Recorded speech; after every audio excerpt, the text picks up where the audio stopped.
those who were involved in making it come to life. Join us as we go behind the door.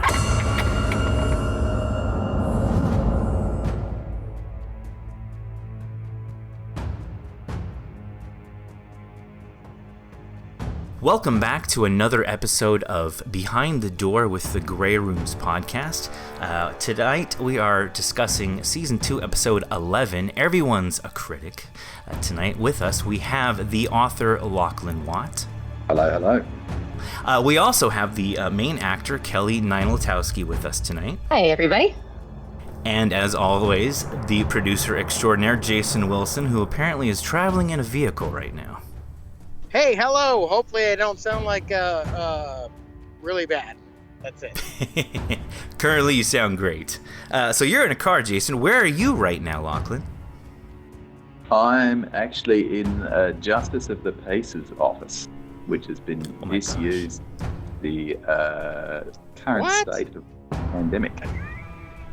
Are you a government worker? I am indeed. That's amazing. You know all the secrets for everything, don't you? All you government workers do. I know it. I don't think they would any secrets, even if they knew them themselves. You're paid to say that. I totally understand. That's a very safe answer, if I may. Yes, very much. Very, very middle of the road. Kelly, where are you at right now? I am currently in California. It was a very sunny day, wasn't it? It sunny was. Day today. Yeah. It's getting hotter and hotter. Mm-hmm. But a nice cool bit for a while, but not anymore. Yeah. Well, hopefully everyone had a good day today. Are we ready to talk about some horror? Let's do it. Let's do it. Lachlan, I really love the story. I really love when we get these stories that don't have like monsters per se, more when the monster is the human. And by the way, we can talk about, say whatever you need to say or want. We're assuming everyone that's listening now has already heard the story, so spoilers for everybody. So Lachlan, what started this story? What are you for or against art? What inspired writing this story? Well, anyone who sort of has a passing familiarity with modern art is probably aware of maybe one or two of the pieces that I referenced. I've been lucky enough to do a bit of travel in my life, and you always wind up at an art gallery whenever you go to a new city, and you see some stuff that's fantastic, see some stuff that you think, why would anybody pay to see that? Why would anybody want to look at that? I've seen many artwork pieces like that. Yeah. If you've ever seen that Metallica documentary, Some Kind of Monster, which is one of my favourites, there's a scene where Lars auctions off a bunch of his artwork. And his Basquiat that he bought for, I think a low 5-figure sum. I'm probably completely incorrect there, but he got it pretty cheap. And at auction, it goes for $5 million. And I mean, that movie's almost 20 years old at this point, or maybe 15, 16 years old. And if that piece were to go on sale today, it would probably break the, $50 million mark. That's a hell of an investment right there. Gosh. Well, yeah, there's just this tiny group of billionaires, about half a dozen people, who are just selling Basquiat pieces back and forth to each other. And you touch on that in the story. That was even kind of something, that Kelly's character says aloud about them kind of just selling it between each other, really creating their own little economy of art, basically. Yeah, and it's kind of weird because it's the only sort of sphere where you have people that just create these artificially inflated bubbles where work sells for just so much, regardless of its quality. Right. Like, or even its demand. Yeah, you get the feeling that maybe people are spending so much money on this stuff because they want it as a status symbol more than something that speaks to them personally. Right, like wearing a $10,000 Rolex gold watch. You know, I mean, Yeah. a watch is a watch, and there's a range of watches to buy. But do you need a $10,000 one on your wrist? Yeah, that makes sense. Exactly. And does it really keep on $1,000 watch? Right, exactly. They all tick the same. Yeah. So when did you then? So you've traveled, you've seen art. Like, when did you think, this would be a great setting for a horror story? I guess, I mean, two things I was kind of really interested in when I was writing it was this idea that sometimes people are exactly what they say they are. Mm-hmm. Sometimes people present themselves in a certain way and everybody writes it off as, you see it in the political sphere. People make these promises in the lead up to an election and they say, I'm going to do this and this and this. And people vote for it, saying there's no way that they would ever do any, this is just a performance. This is just to get their name out there. It's just to get the headline. There's no way they're actually going to do any of this stuff. Right. And then they win power and they go on to do all of the things that they said they were going to do. And people are shocked by this development. Mm-hmm, mm-hmm. So, you have this villain who, from the moment the lead walks into the room with him, he is presenting himself as exactly what he is. He's a villain. He's going to cause harm. He's going to cause mayhem. He's got these sort of misguided ideas about, I guess, what's appropriate.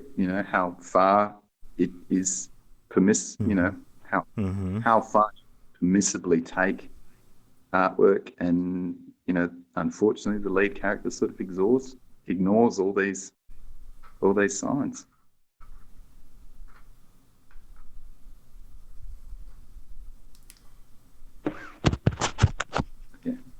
Everybody still there? Can you say that again? I'm sorry. Yeah. I'm here. I was listening. Yeah. So, and I really also kind of like how you portray this how to word this. Fletcher, he does this I want to say like a 007 villain thing where he's almost revealing. He's not saying directly out to Miss Thomson what.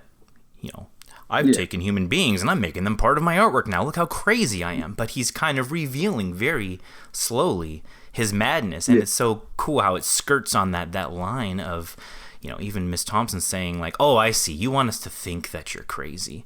And what Fletcher must have been thinking inside his head at the moment, like, oh, no, you just wait. But I love that subtleness that you kind of put in there with that part too. I think were she to ask him, straight up, is this for real? He would be more than happy to prove it to her. Right. I think he's at that point. He's just that far gone.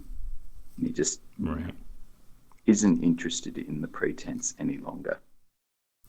And do you think this is because he's just been hammered by critics? Or do you think it's because... because you don't get a sense that he was a kind of creepy or twisted individual until really the reveal, I think. Well, no, you start to think something's going on. It gets a little weird. I was going to say, it sounds like a psychosis to me. Yeah. It sounds like a nut job. Yeah. Well, he's clearly a bad person who was waiting his whole life to be bad, and now he has jumped on the flimsiest of excuses.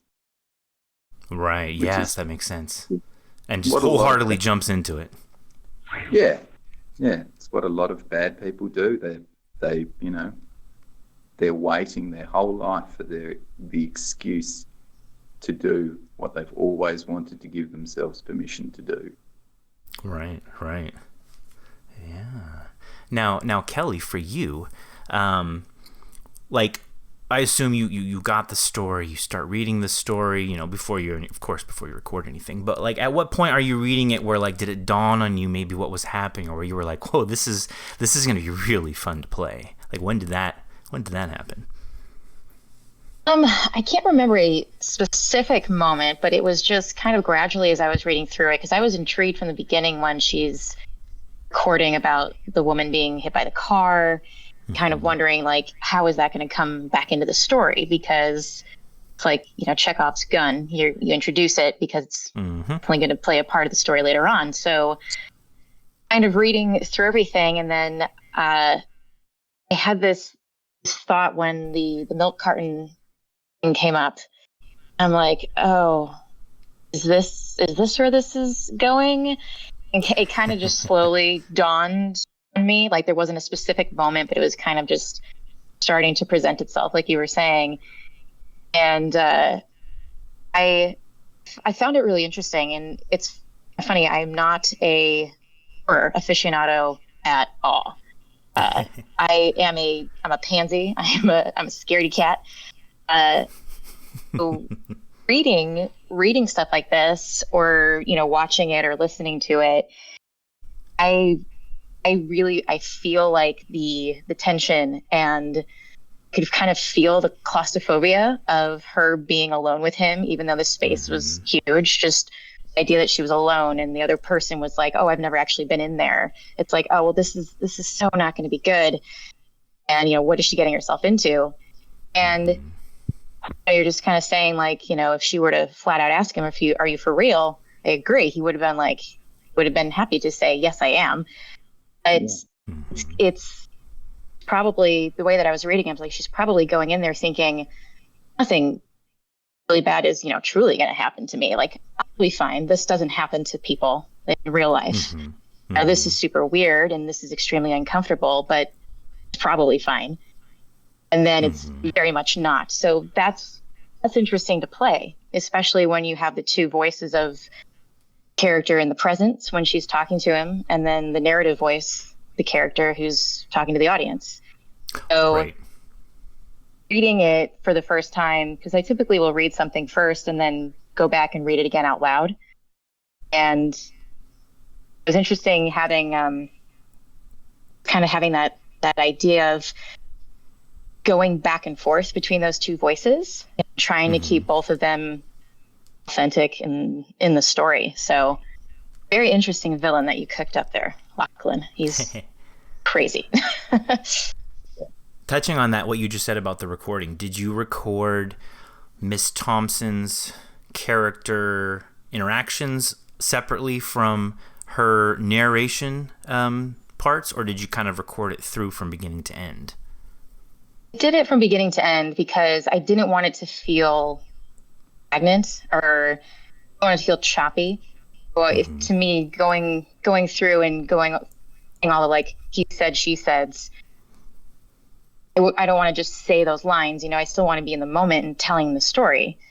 To go in and out and to do them two separate takes or something like that, to me, wouldn't make a ton of sense. So that's why I liked to read it out loud first. That way it's like I have a sense of the flow of the story, and to make sure that I knew like which voice of hers was talking. Yeah. And there are a couple of moments where I would catch myself too, where it was like it wasn't very clear to me which one I was using, and so I would go back and redo it, but I would do it all at the same time, like reading it straight through. Okay. And did you do everything in like one sitting, or did it take you like more than one day to get it all done? Well, a script this length, typically, I did this all in one sitting. I don't really remember like how much time it literally took. Oh, wow. But mostly for me, it's just like a personal choice, just because I want it to sound consistent. Right.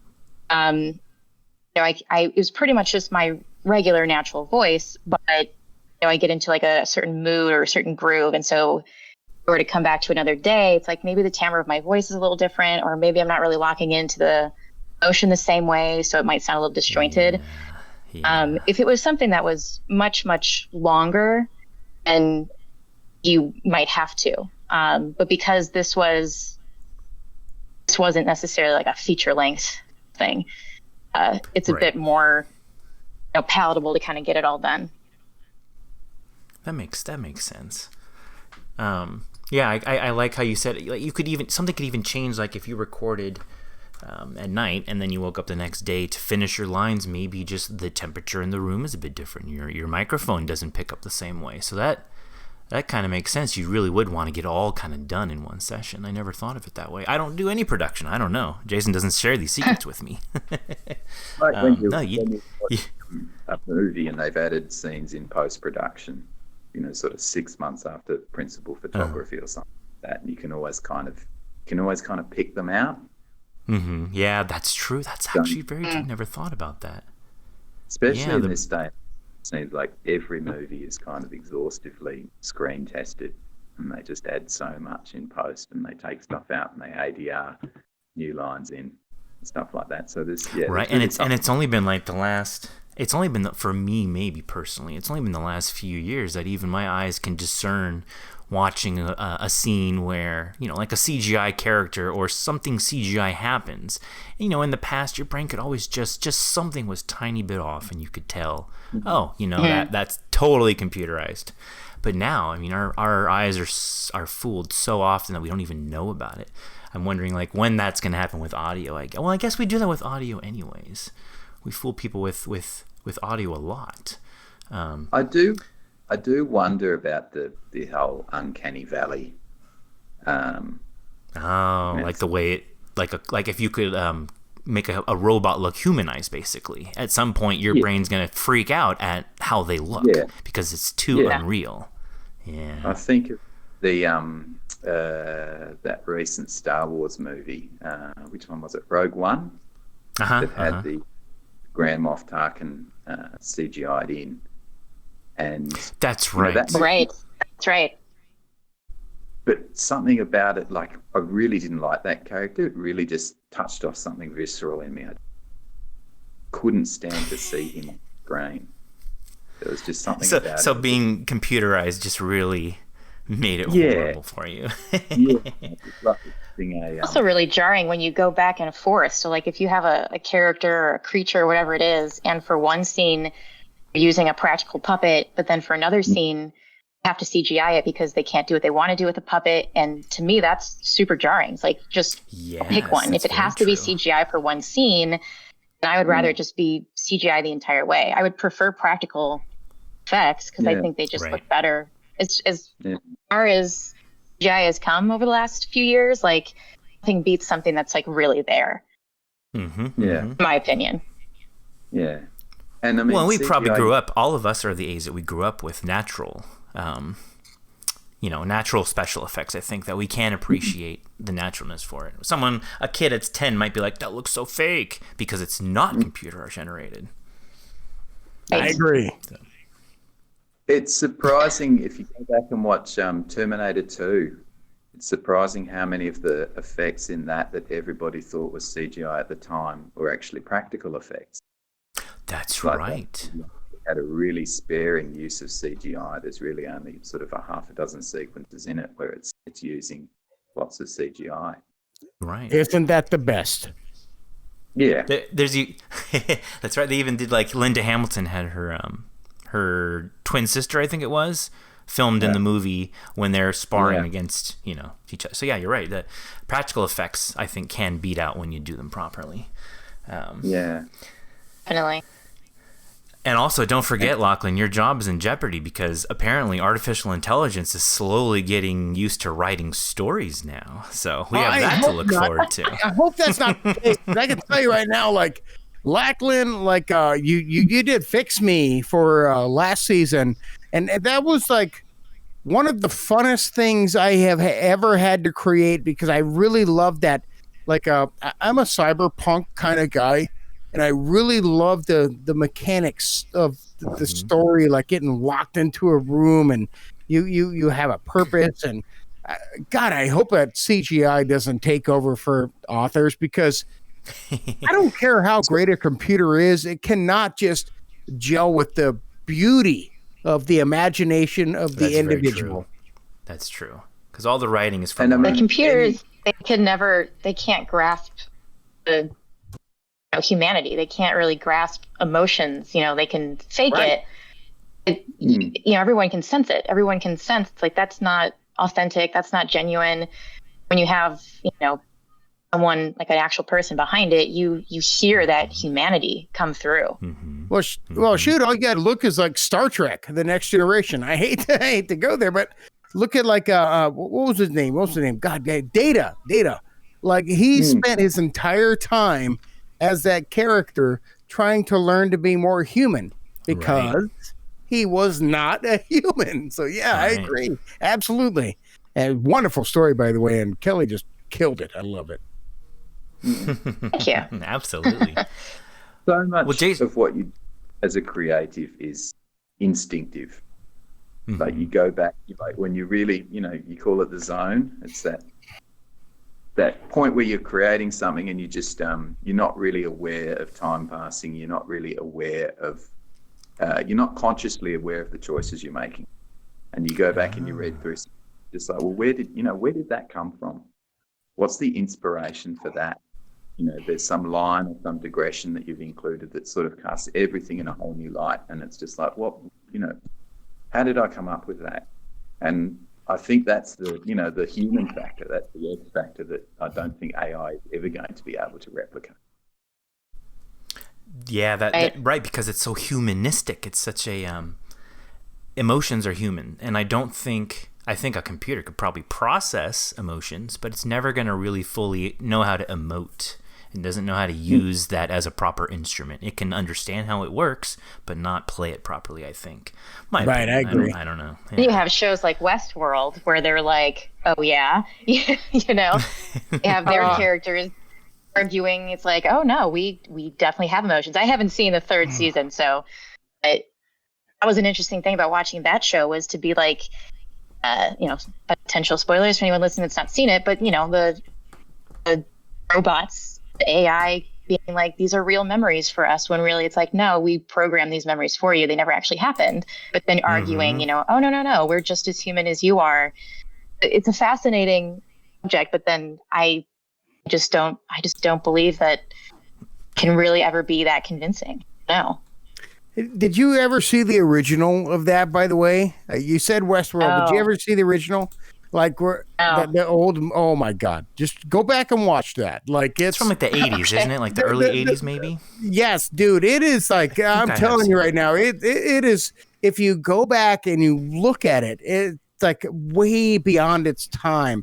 Like they have Westworld, they have medieval world, they have Roman world, and it's all about like just the AI becoming like Terminator, intelligent, and then it decides to do its own thing. And if you get a chance to watch the series is awesome, but I do think, again, this is maybe me being an old guy here, but I do think that the series lacks a little bit what the old movie have. So if you get a chance to go watch the original Westworld, go watch it. That was one of my favorite movies when I loved that movie. So I was super stoked when the series came out, and they kind of took a turn. So go watch that movie. You might like it. But yeah, you definitely nailed it. Watch that movie. It's sick. It's a good movie. There's a bit of a reference to the casting of Yul Brynner in the original movie. Right. Yul Brynner, the boss, the man. Yeah. Famous for playing cowboy, and now they have him playing a robot that's playing a cowboy. It all comes full circle. So Lachlan. Oh, I'm sorry. Go ahead. I didn't mean to interrupt you. Sorry. I remember the poster from Westworld when I was a kid, and it's a picture of Yul Brynner, but he's being sort of deconstructed. You can see sort of the workings of the robot inside, and it scared the shit out of me. Right, bro. When they pulled his face off, and then he got up and he came at him. It's like, what the hell's going on? Yeah, no, it's Westworld stuff. I mean, there's a great movie about these guys who were basically taking a vacation and they wanted to be cowboys, and then all hell broke loose and a couple people died, and it was a good damn movie. And you know what? I'm glad that there's a series on it, because holy hell, it was a great movie. It deserved more than just a movie. But Yul Brynner, Come on, nobody could have played a better main role than that. Can you talk, Lachlan? Seriously, please back me up on this. That was the most stoic, like blank face ever, and a character in that guy. Arnold Schwarzenegger does a pretty good blank face, I think, as the Terminator. I think that's because he's trying to think, but I mean, that might be the steroids. I don't know. It is what it is. I'm just kidding. Too much muscle. I'm looking up pictures of Yul Brynner from Westworld on my phone as we speak. I'm just, and I see what you mean. I'm just like, oh yeah, his blank stare. Oh Very man, And then he's got that smoke coming out of his face. You. Yeah. My gosh. Yeah, you opened up a can of worms when you started talking about Westworld. So, Lachlan, what is your flavor of writing? Like, what other stories do you write about? You did that one science fiction story, that sci-fi horror for us in season 1. Now you kind of do this like, this is all humans are monsters, type of story. What do you do? What do you write? I tweeted about it the other day. I said, horror is so easy to write. You just think of the most messed up thing you can, and then you happen to characters that the audience cares. And I couldn't. Whoop, sorry, we can hear you, Jason. What? What? Say that again, Lachlan. I think horror is making really horrible things happen to people that you care about. I think that's the essence of horror. Yes. Always what I aim to do with my writing. You have this threat hanging over a group of people who have a goal that they are trying to accomplish, and whether or not the threat is actually carried out is entirely up to them. And I've never been big on sort of twist stories, and I guess that's a great thing about the grey rooms is that people going in know that at the end of the story the character is going to die. That's how it builds to that point. That's how the story sort of escalates. Yes, sir. Sort of stakes. That's that's really the essence of what the series is all about. Well, and just about how broken we are as humans, I feel like. Just, your story is an excellent example of how broken Fletcher Brand was as a human, and how he decided to take that out on other people. How dare you critique me? I'll show you the best artwork you've never seen before. You're a part of it now. Haha. So. And I think there's catharsis in actually being horrified by these things.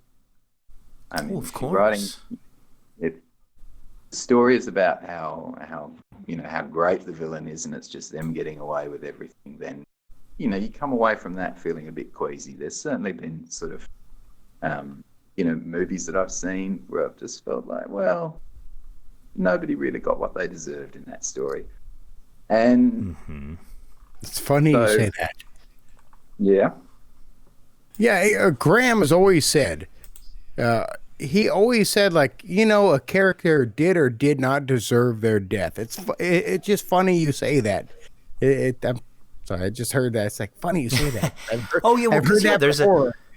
There can be a death of someone in one of our stories where maybe they kind of did deserve to die, versus, they happen to be the one character that shouldn't have died. The other person should have died.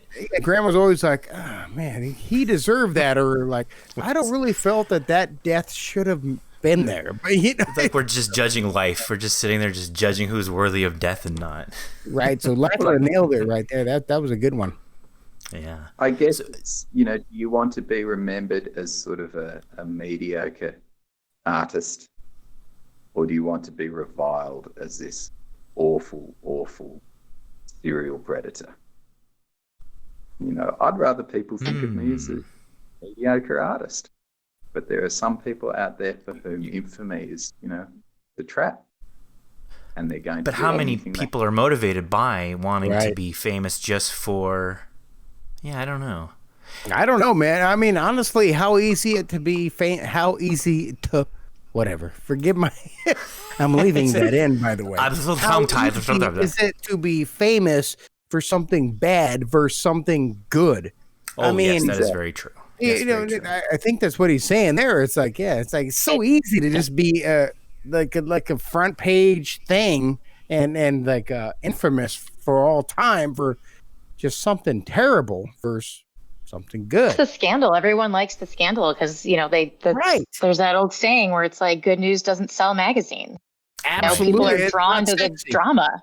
Right. If it It's bleeds, not- it leads. Yes. It's not sexy. Nobody cares about the philanthropist. Everybody cares about somebody who did this and did that. Nobody cares about the good. They only care about the bad. Yeah, you're right. Absolutely. When I was studying journalism, we were shown footage that had been shot of somebody. Wait, did you say journalism? Yeah. Dude, I have a degree in broadcast journalism, so I knew I liked you, Lachlan. You're good. There you go. There's Yeah, brother. you smelled it in each other. I worked in radio, man, and you made my life easier. So thank you ever so much. Anyways, I apologize. Didn't mean to interrupt. We're presented with this footage of somebody who's trapped in floodwaters and they're struggling to get out of a tree and the water is rising. And the person who showed us this footage was a TV news presenter who'd come in for the day to speak to us. And they said, okay, so the footage doesn't show it, but this person was actually swept away and they drowned. Guess how many news channels used footage of this person's struggles against their death? And it's Oh, well, of gosh. course, they all used the footage because they knew that if they didn't run the footage, this dramatic, attention-grabbing footage, then their competitors would run it and they would, Right. they would share. Yes. So, this Still well, true to this day, buddy. yeah, there's that fascination with death in all of us. The ancient Greeks called it thanatos, I think, and it is, it does drive a lot of our decisions. Everybody slows down when they drive past a really bad accident on the highway. I mean, I'm not the first person to point that out, but we do have this fascination. Yes, we do. Yeah, we do have this fascination with death. What do you think that is about? Like, what do you think the obsession is? I feel like it's being confronted by your own mortality, to be told that you are going to die soon, or to be shown, hey, this human being over there, they died doing this, and you're a human, you can die doing that too. It kind of wrecks your idea that the universe revolves around you, and your life is yours. Really, you're just this tiny, insignificant little speck on this giant universe. I think rather than being disturbed by death, which a lot of us are, I think there is a part in every person that is reassured by the idea that their life is going to have a beginning, a middle, and an end. Right. Yeah. Here. Yeah, the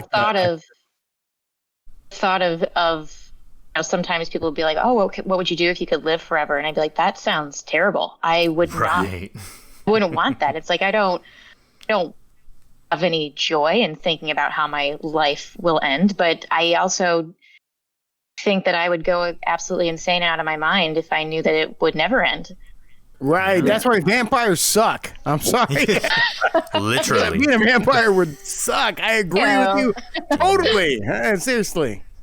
And all your friendships would continue. You'd have to continue to watch your friends die and pass away, and you could never hold on to anything. Incredibly lonely existence. Yeah. You would know too much. Nobody would believe you. Yeah, that'd be devastating. That's terrible. Yeah, see, this is why this is the second story that Lachlan has produced for us that has just been awesome. This right here is why. Because he's taking a real human element and he's really tapping into it. He's plugging into it. And he's making you relate to where he's thinking. So, yeah. Yes. So good, absolutely. so good. Absolutely. It is. And Kelly, you said that you're not a fan of horror, though. So what brought crazy, you to want to do this? Good job. Yeah, what brought you to want to do this? And I know that you and Mark also do, because you do The Hotel. You do another podcast that's horror, but you don't like horror. It makes no sense. Explain. See, Which, if I may say, Kelly, I listen to on the regular on my mail route. You are on my regular rotation, so thank you for that. Oh well, thank you. I am very humbled by that. I'm glad you enjoy it. I'm glad people enjoy it. I mean, people love her, and the weirdest part is that I, as a kid, like in elementary school, I remember watching scary movies and stuff, and it scared me, and I would, be up at night, but like I would keep watching them, and I liked them. Yes. Then as I got older, growing up, I loved the movie The Others with Nicole Kidman. I thought it was so great, and it scared the crap out of me, no matter like how many times I watched it. And then there was a bit of it that I caught. There was a clip of it online for some reason recently, and I was watching it, and I'm like, oh my God, how did I watch this as a child? Because I'm like so disturbed by it right now. There was a time growing up where something kind of just switched for me, where it went from, oh, this is really interesting and scary and fun, to this is really disturbing. Why am I watching this? Well, think about when you and I were little. Oh, I'm sorry. No, please. Oh, when you and I were little, we would watch scary movies, but the scary monsters were what made us scared as kids. It wasn't like the more subtle, they're in danger in the situation, so that's why it's scary. Kind of the more, because I know what you're saying. I wasn't exactly disturbed by The Others when I was little, but I thought it was a cool, scary movie. But as an adult, I'm like, this is a really heavy, emotional story. Dude, Invasion of the Body Snatchers was fucking killer to me. That was insane. So anyway, which version? Because there's a whole bunch of 1978, the one with Donald Sutherland and all that stuff. Yeah. So sorry, Kelly. I didn't mean to jump in there. But oh my God, that one killed me. The thing that killed me was it was like a 1-2 punch. I remember seeing The Ring in theaters, and I was rolled up after that. Good one. Oh my God, I was so horrified. And the thing that was so scary about that movie to me was just the imagery just lingered. And like, I remember what the music sounds like. I remember what the little sound effects were, and it horrifies me. I hate it. Then I saw, fast forward a couple of years or whatever, and I was, semi peer pressured to see The Grudge. And after that, I was like, I'm done. I can't do this anymore. Quick side story with seeing The Grudge. I was a teenager, and oh God, don't do that to me. I get it now. Yeah, that was like the new wave of horror movies coming out. Oh no, I get it now. That if that's what put you off from horror, that makes sense, because that's when like the really those Japanese horror movies were insane. It gets under your skin. Wow. Or like, these are the American versions that I saw, and my friends were like, no, see the Japanese version. And I'm like, no, I'm not gonna do that. Please tell me you saw the Train to Busan.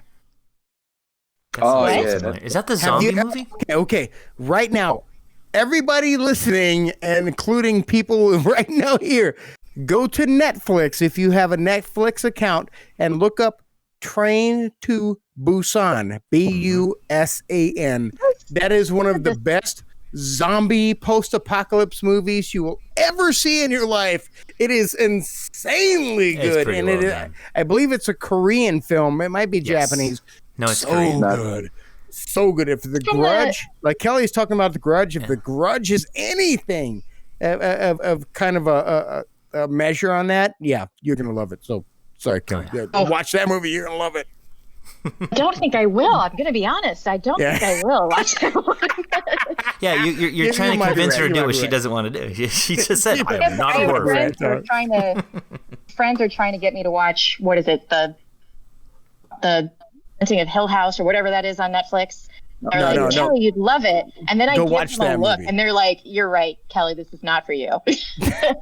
Kelly, go watch that movie. However, if you're not into it, get somebody around you, get a cat, dog, whatever.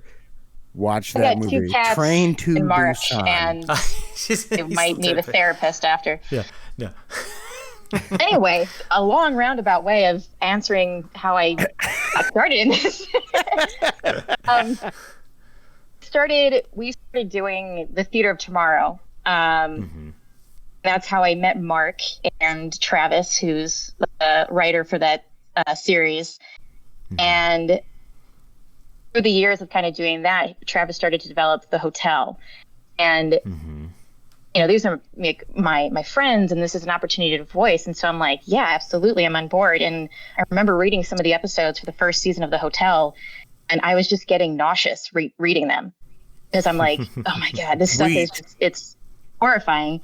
Then Graham was on board for the hotel, Graham, which is I'm connected with you guys now, and it's fun to do the horror stuff. And I've always said, like, if I were to ever do anything on screen in that genre, I would be like, I have to be the scary thing. I need to be the Grudge girl, or the Ring girl. You go, girl. You get it, Kelly. You get it. That way, I don't have to look at myself. People are just scared of me. I don't actually have to see the scary thing. It's just I can be it, and that's so much more fun. That's great thinking. So it's it's fun to do that, and it's a fun challenge. And I understand the appeal of the genre for a lot of people. Like, I get it, because I used to know what that feels like, and I see why people are drawn to it. And Lachlan, you were saying it's relatively easy to write because it's about hurting people you care about, and it's a weird, beautiful, messed up thing that's something that we can all relate to. So it makes it a very unique genre, and I wish I had a sturdier mindset going into some of these, but I wanted to say one thing about the hotel that I appreciate is that, because, there's a spectrum of horror where there can be really shitty horror out there that turns you off from horror. And if you've never seen other horror, there's no such thing. There's some pretty bad horror out there. But the B-rated horror turns into comedy. No. I'm talking about C-rated. I'm talking about C and D-rated horror. Like, I digress. I can't remember the guy's first name, but his last name was Ketchum, and he was in every bad, terrible B-rated horror movie of the 80s, 90s. But he was so funny. He was like the quintessence. He was just terrible. So but you could be so bad you're good. But again, there's just no such there's thing, some just bad stuff. Watch your words. The good horror is either where I'll watch them as they come out of my mouth.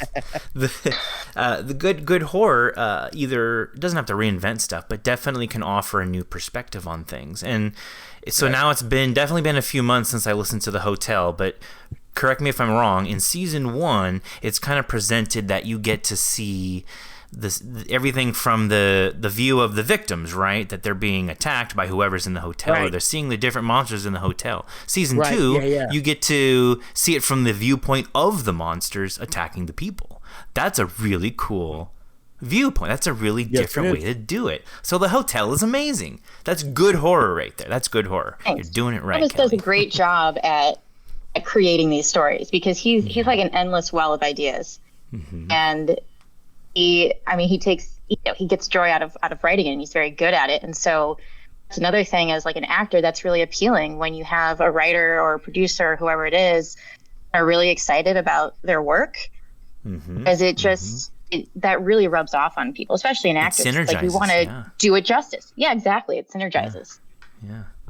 No problem. I really love my work, and I really love who I work with. So thank you ever so much for what you've done. Hope to see you come around a little bit more, because boy, oh boy, did you do a great job.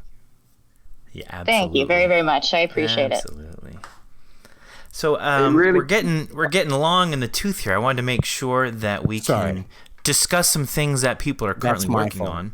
Before Jason's just so excited for tonight's episode. Well, I had some IPAs, man. I drank some bottom of the barrel booze, and don't you know alcohol settles to the bottom? Come on, man. Just for clarity, I give Brooks hard times because he loves IPAs. I hate them. So if you like IPAs and I called it bottom of the barrel, I'm sorry. No, Jason's harmless. He doesn't mean anything against IPAs, people. I love you. Please don't send us hate mail anymore. I mean, you can just Say more. direct it to me. That's fine. I don't Send it to Jason. Tell him how terrible he is for talking about IPAs. colorful commentary. So Lachlan, are there any projects that you're working on or anything? Good stories. Do you have anything coming out that you can direct fans to read or to listen to? Anything that you're involved with? I've got a few things on the boil, nothing with a sort of definite release date at the moment. Okay. I've got a novella under submission. I've got some more short stories sort of awaiting feedback. So yeah, like I said, nothing with a sort of definite release date, but yeah, I'm always working on something. So okay, so you're active. That's good. You're still getting the thoughts out and writing stuff down. Where do you submit stories to? Any other podcasts, or just to anthologies for books, or what? So I've got a novella under submission with my friends at Aphotic Realm. Who Okay. Also, Oh yeah, good stuff. Yes. Good stuff. yeah, And Dustin and Bo, they're all affiliated over there, aren't they? Hell yeah, Phonic Realm. We've been in there. Yeah. Okay, cool. So you got a couple things you're working on. I'm just excited to see more stuff from you. I wanna read some other things that you write. So after the show, at some point, please direct me towards some stuff I can get my hands on to read that you've done. Thank you. Will do. Man. This is amazing. It's so cool to have you join the canon. Well, you've already done that though, but not for a main character. Because when you did Fix Me last season, that was a bonus episode, so there was no like one of our main characters didn't die to go through your room and then die. It was just the funny thing about that, Brooks, is that like Lachlan here wrote Fix Me, and the main character of that, if I'm mistaken, was Sarah. Yes. Yeah, but in terms of like, that's true. But that was also season 1. Who was the main character of season 2, and we released. I guess we could retcon that. Yeah. We released Fix Me to the public, and it's so funny that like Lachlan would come back and be reunited with Sarah Thomas. You know? There you go. Yeah. All right, so this is official then. Sarah. So excuse me, let me rewind. Samantha Winters went through your room. There you go. Awesome. Kelly, what other than the hotel and the Theater of Tomorrow, what other things do you have going on? That's so amazing. Well, I filmed a short film a little while back, and we released it a couple weeks ago online. I gotta see this. Where can I see this? Come on, let's go. I will send you guys the link. I have it. I have it available, and I will give you the information. But we'll put all of this in the show notes, by the way. It's a short comedic film. I'm not a writer, really. I've dabbled very, very slightly, but I've never really labeled myself that too much. I wanted to write something that was both funny and incorporated some of the stage combat stuff that I do. Not professionally, but it's something I've been interested in, and I'm lucky enough to know a lot of friends who do it professionally. So it's a very funny, hopefully, a short film about this girl who wants a cupcake and has to literally battle her inner demons to eat it. I'll send you guys that link. That was something that we had released just a few weeks ago, and before all the lockdown quarantine stuff happened, Mark, Travis, myself, and a couple other of our filmmaker friends, we were planning on getting together to kind of from the scripts that we've already had written, we wanted to just film some things and test some new filming techniques and kind of build scripts from there. Some of my other friends they're very accomplished writers, and they have a lot of ideas, so we wanted to some stuff on its feet. So that's kind of on pause right now.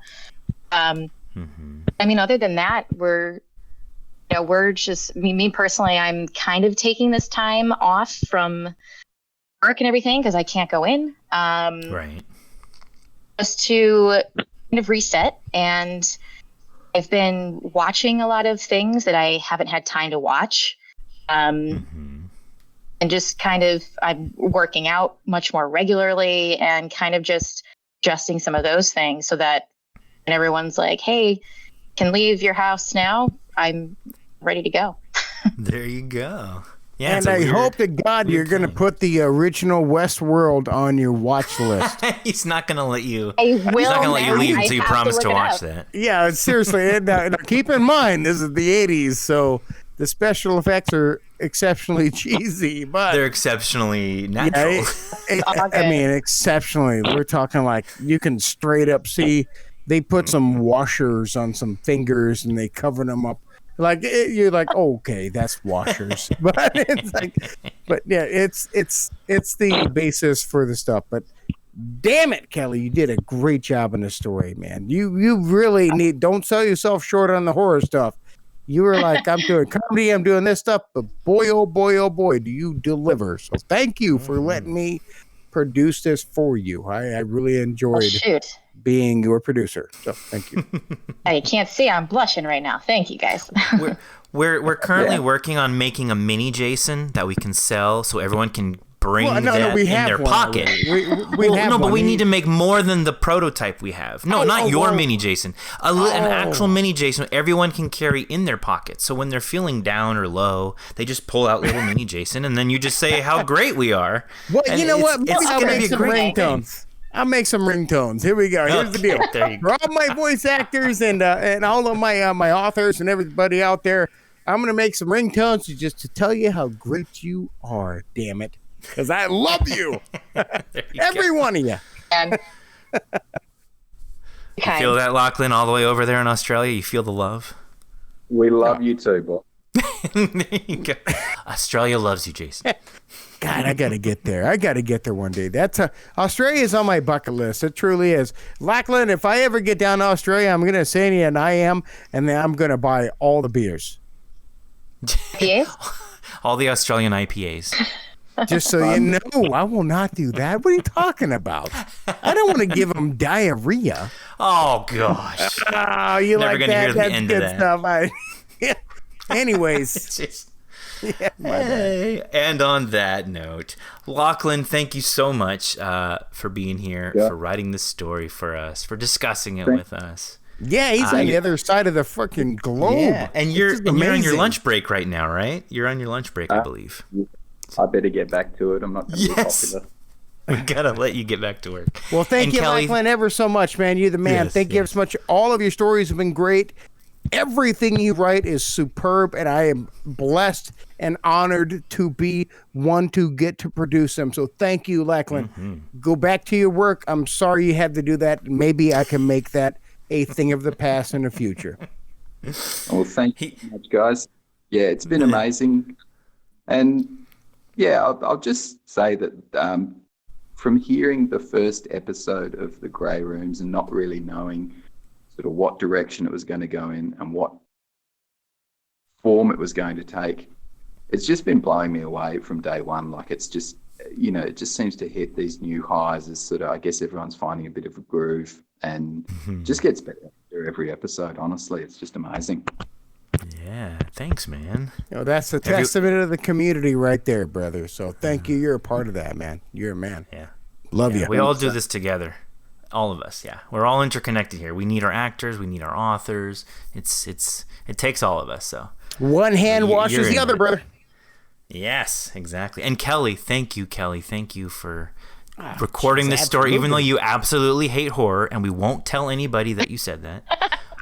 But we've had Kelly, and Kelly's been in other parts of this.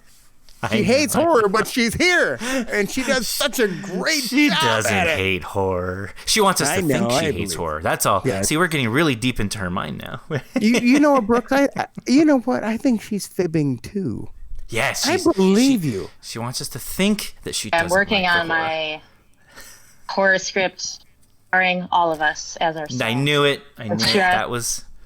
That's what it was. This is That's just what it was. research. She's highlighting her part. Oh boy. Anyways, all right. And Jason, we love you too, my friend. Thank you. Man, you know what, man? I got to tell you something again. I gave shout outs to Lachlan, and Lachlan, dude, if you got to drop, get out of here. Go do your job, man. We love you seriously, you've delivered 2 masterpieces to this podcast. So thank you ever so much for that. And Fix Me was still one of my favorites, period. And Kelly, oh my God, everything you do is phenomenal. So are you sure you're not? Because you sound like one to me when I get to listen to your deliveries and in your audio files. But yeah, glad I can fool you. All right. There are some actors and actresses that I get audio from, and I'm always like, okay, yes, this is great, and you're one of those. So thank you ever so much for being a part of the Grey Room's canon. Thank you all. Brooks, I love you, brother. Thank you for having me. Absolutely. Absolutely. I want to have some more. Let's do this. Come on, let's do this. Right. All right. Well, I bid you all adieu.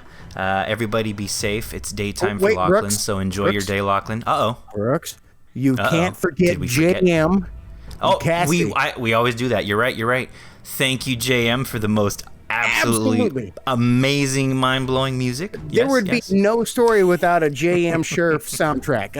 I can only do so much with all this exceptional talent from the actors and this exceptional talent from the authors. But don't forget, pair those together with a J.M. and we get yes, just beauty. It's awesome. Absolutely. It's so good. And Cassie's art, where our eyeballs just want to hug her art because we love it so much. Absolutely. Yes. Which, by the way, if you're listening to this too and you have not gone to thegrayrooms.com, you're missing out because that is a Cassie Pertiet masterpiece right there. That is her all over the place. Right. Cassie is the S and on that. So, and not to mention, Cassie pretty much tells us like, no, that's terrible. Do this. No, Brooks, no, you're wrong. Jason, this is stupid. You're all just go back and re-record everything. Oh, Cassie cracks the whip. We love her to death. So, and then Graham, we got to give Graham some love too. Graham's pretty cool. There we go. We move on. we love Graham to death. Graham's the man. I mean, hell, he's everywhere, right? Jeez, God. Yes, he is. Has anybody not heard of Graham Rowett? Oh, Graham Rowett. You're talking about Graham Rowett. Sorry, I thought you were talking about... I'm just kidding. I knew you were talking about Graham Rowett. All right, and on that note, thank you, Lachlan. Thank you, Kelly. Thank you, Jason. Have a great night, everybody. Bye.